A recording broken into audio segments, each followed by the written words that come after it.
Hello and welcome to Cartoonist Kayfabe. My name is Jim Rugg. I'm Ed Piscor. Want to remind everybody that we have a Cartoonist Kayfabe Patreon now. 3 different levels there give you access to our videos early, and at the highest level, the King Kayfaber level, you can actually sit in on our recording sessions, have a conversation with us while we are recording these videos every week, get a leg up on the Kayfabe effect, and track down the books we talk about before everybody else is going after them. So save yourself some money, and in some cases, save yourself the ability to actually find the books. Sometimes they disappear if it's something a little bit rare. Cartoonist Kayfabe is also brought to you by the books that we make. Ed Piscor's Hip Hop Family Tree, big omnibus collection announcement just made. Going to collect all of the Hip Hop Family Tree books in one volume with 140 extra pages. You can pre-order that one now. Get it in time for the holiday seasons. The perfect gift, and if you're missing a volume, it's a way to read it all in one place. WYSIWYG, X-Men Grand Design, and Red Room are Ed's other books. And starting in a couple of months, Red Room Crypto Killers will be out and available. You can see the cover to Crypto Killers #2, which you can pre-order now. You can see my variant cover for Red Room 1 based on Rob Liefeld's Youngblood 1. There's a sketch cover coming up, and there's your standard cover for Red Room Crypto Killers #1. There's also Peach Momoko that'll probably be making its debut in public very soon. My latest book, Street Angel Princess of Poverty, is available now for pre-order from Image Comics. It collects all of the Street Angel comics that are not in Deadliest Girl Alive, so add that to your pull list. Hulk Grand Design, Street Angel Deadliest Girl Alive, and The Plain Janes are my other recent books that are still available in print wherever you buy books, so add those to your collection while you can. So, Ed, we are looking at a Kevin Eastman Outlaw comic. I think it's safe to call this one an Outlaw comic, from the early 90s, published by Fanico. This is such an interesting project in a lot of ways because it's a standard black and white comic book. Eastman is doing everything on this book, written, illustrated, and lettered. You can see by Kevin Eastman. It is black and white, so that's all the credits that you need for this. Tundra must be publishing at this time period. Mirage is still publishing at this time period. It's kind of bizarre, and I'm curious, like, why does Kevin Eastman go to another publisher whenever he's got 2 publishers? He is a publisher of multiple lines, so interesting that he chooses yet another publisher to work with. And this ain't the only one. There's that Zombie War that I think is a Fanico, and I think probably all Fanico books are probably Outlaw. Like I don't think I ever saw anything with a Fanico logo that made me feel like it was subtle. Right. Yeah, it's a very bizarre publisher because the stuff that isn't is like the Daredevil Chronicles. They do a couple of those licensed Marvel books. How do you convince Marvel that you're safe to give a license to if these are the books that you're publishing? Those come out first. Like those are old as hell. Gotcha. And this shit is like the 90s developments, the gore shrieks and all that. Noteworthy piece. If you get that Daredevil Fanico book, you will see a Spain Rodriguez Daredevil drawing in there. Man, which to me is like a highlight of comic fandom. One of the things I love about this book is it's that early 90s period. I think it's 93 is your publication date for this. And that is, that's that height of that speculator boom. Like books are selling in big numbers. And so this is Kevin Eastman's response to sort of like this peak comics time period in a lot of ways. And wow, it's out there. Yeah, like I don't think of it in those terms at all. I think of it as like a guy who's playing with the house's money. And he just has this weird idea, because I don't think there's any ambitions that this is going to be benefiting from any kind of issue 1 buzz of the speculator boom or anything like that. And this is a very expensive comic to get your hands on, which would suggest that there's like a couple thousand of these out there, not too many at all.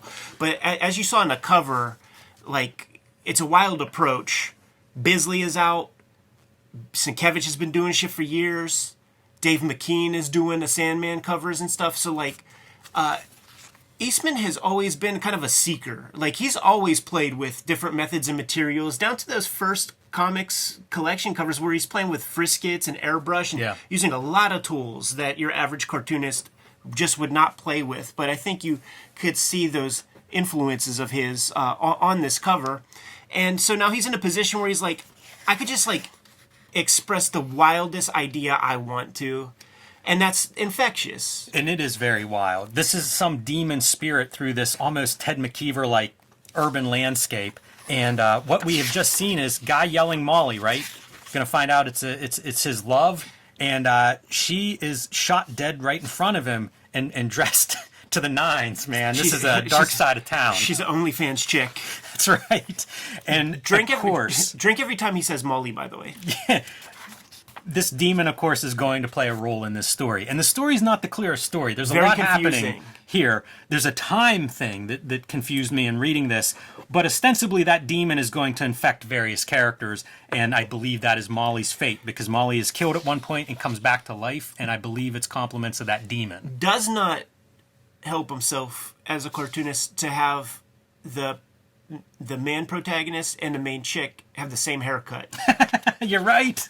That is not a good, that's not Comics 101. Right, like here's your girl, because it has titties, and then here's your guy. So, like, that's one of those bits that aids to the confusion. And, it's wild, and this is fully unfettered comics. I feel like as a creator, you got to get some of these out of your system sometimes, man, to just, like, make effective other works. Like, Gilbert had Birdland. Yes.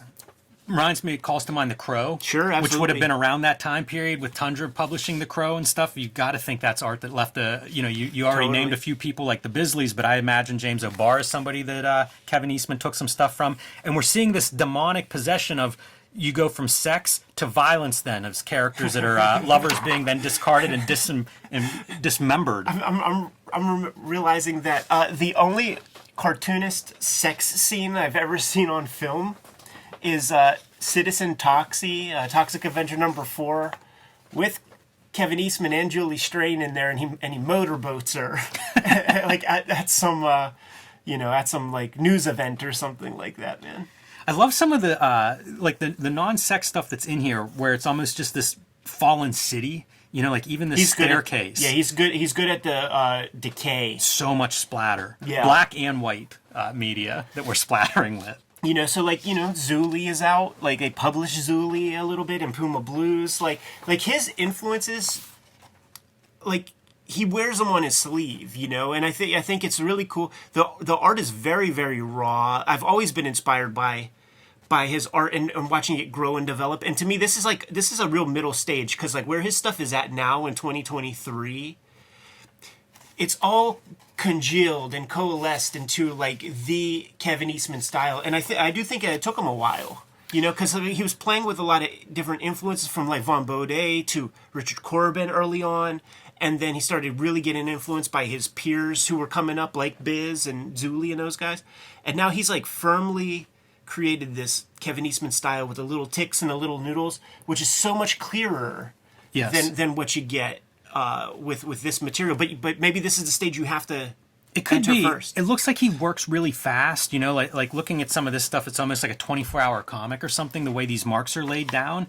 I also think it's interesting to see this minus the duo shade, because it's almost like he's still going after that gray as a value on these pages. He's just not doing it with the duo shade, but rather with the splatter, with the cross hatching. You see a million of these lines that at times almost look like that duo shade, these parallel lines that create the gray hatching. Yeah. A lot of story on the pages. It also made me think there's a lot of cinematic influences in this. It feels like this could be a B-movie script. Totally. It feels like a Troma. Yeah.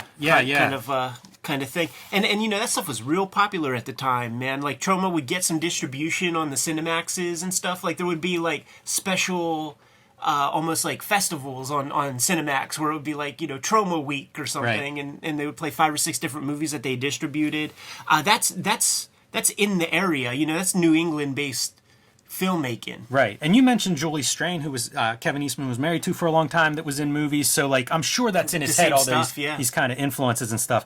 And you get still a lot of the great Kevin Eastman kind of little storytelling and layout here, where we're crossing between like half the face is Demon, half of it is Molly. So like the visual storytelling is still here and prominent. Man, his page layouts are so interesting to me, because it's not obvious where they come from. You're not seeing 6-panel grids in his page layouts. Yeah, I mean, I think it's still Ronin, like something like this, you would see it in Ronin with like those very skinny landscape panels. I also wonder where he's living that he's pulling this kind of urban landscape out. Because this feels like something that's contemporary to me. Right. Like it feels like if you were in LA now, you might be drawing something like this. Maybe it is like New York in the late 70s, early 80s, not sure if he was around there, but it feels like there are these like urban histories of these moments, right? And I wonder if what he's pulling from for that. Some trauma qualities in some of these urban landscapes. Oh man, what's the Vietnam trauma distributed at the combat shock? Yeah. It kind of feels like that early 80s kind of New York landscape. Lloyd Kaufman's wife was the New York Film Commissioner. I did not. But That's that probably seems how convenient. how you could get some cheap locations and stuff. It's also neat to look at this because some of it looks so fast, and yet I look at a spread like this, and I don't see any shortcuts. He's drawn a lot on these pages. Yeah. Even like filling out your X-rated books rack back here with titles and title lettering and treatment and stuff. Like, he put a lot of effort into this comic for sure. And ultimately what we see switch around is our hero from page 1, and kind of a novelistic piece in a comic to repeat that splash page again, but We're catching up to modern day. exactly. And ultimately he's going to be where the demon finds another vessel to occupy. It's so fun because, like, in our conversations with Eastman and Laird, they mentioned that, like, the undergrounds were such an influence, and as soon as Peter Laird says that, Kevin Eastman holds up a bunch of undergrounds, and like that's what this is. It is, and it has that third ingredient, like a heavy metal or something injected into this. Sure, but like what I was thinking was like a Skull comic or something, like a Richard Corbin side of the underground comic space. And you know what? We need this every now and then. Like sort of like doing the Red Room thing is like, let's get out of academia. Let's get out of like that stuff. Yeah, it's fun to go to the Miami Book Festival, but let's use the pamphlet comic for what it was great at, man. And that's subversion, and that's trash, and just communicating goofy ideas because you can. You can't do it anywhere else. Netflix isn't gonna fund shit like that. Yeah, I don't think Infectious is going to be adapted anytime soon on Netflix. It could. But 32 pages, man, cover to cover of Kevin Eastman work. Fantastic. It's so awesome to see it because a lot of the stuff that you would find outside of the Turtles' work at that time period would be collaborative stuff. Eric Talbot, Melting Pot, Simon Bisley. It's kind of neat to see him do a complete package himself. Yeah, absolutely. And those comics are super, they're rare morsels at this time. I was thinking, like, man, did these guys even draw, 500 pages? And it's like maybe just a little more. So it's great to see this stuff. I had no idea about this comic before this week, man. So it was fun to put that under the microscope, to give it a shot. I'll say this too. You mentioned this is kind of a pricey book. Yeah. It's a book I found in a 50-cent bin. Nice. So I don't know how many of those are around. We're not far from Albany, New York, so maybe these are a little heavier in the Northeast than they are around the states. But it's possible you find this. Totally. I had no idea what it was before I opened it up. I was like, Kevin Eastman. Sweet. Yeah. You see that cover, and then it's like, yeah, I'll fuck with that, man. Yeah, and I then assumed, you open it. because I see a million of these covers, and they're anthologies. Totally. And maybe, you hope for one good story in there. Right. So again, to get 32-page comic, that's thrilling. I wish all of my favorite cartoonists would have this 32-page black and white one-shot in their past. Yeah, the one that comes to mind immediately is that one called Gasp or whatever. Mm-hmm. It has that John Tuttle bin with the guy smoking through the trach hole or something, and it's like, okay, give me 50 pages of that. You Would open love it up, it. Would love it. Some bullshit. Yeah, that happens a lot more than not. But this is one that delivered, so kind of cool. Almost never found a Fantaco comic that I don't like, man. Like it's all interesting. Yes. Good to go? I am. Kayfabers, like, follow, subscribe to the YouTube channel, hit the bell. We'll notify you when new vids are available. Jimmy, tell the people what's out there, dude. Hulk Grand Design, Street Angel, Deadly Squirrel Alive, and the Plain Janes are available now. My next book, Street Angel, Princess of Poverty, will be out later this spring from Image Comics, and it will complete the Street Angel collection. So it'll go very nicely with your Deadly Squirrel Alive book. And if you don't have that one, order both. Have a complete set of Street Angel comics. And join me on patreon.com/JimRugg, where you can see all of my comics. You can see original art, download out of print zines and mini comics, and see what I am working on right now. All right, man. Hip Hop Family Tree Omnibus is coming out in 2023. It's the best book I ever made, and I hope you support it. There's going to be 140 pages of extra material that has not printed in the first 4 volumes. So that's your reason right now to go scoop it up. It's probably going to be around $50. It's almost the price of a volume. Red Room is starting up again. Red Room Crypto Killers is being offered to your local comic shop. These are what the covers look like that your store can get their hands on and put on the racks right now. You can order the the sketch cover, and I'd love to see what kind of art you're adding to that, man. This is Jimmy's variant, man. By way of Rob Liefeld. It's my cover for issue 1 right there. Go to your local comic shop, support our books, keep these videos coming on a regular basis. There are 2 other Red Room trades out there: 4 volumes Hip Hop Family Tree, 3 volumes X-Men Grand Design, and you'll still find WYSIWYG out there if you look good and hard enough. Plus, I have a Patreon where I'm serializing the new Red Room material. Jimmy, what else do we have out there? Subscribe to the Cartoonist Kayfabe newsletter at the links below this video. You can also find Cartoonist Kayfabe t-shirts, merchandise, stickers, and lots more at our spread shop. That link is also under this video. Great ways to support the Cartoonist Kayfabe channel. Given those marching orders, we'll be on our way. Read more comics.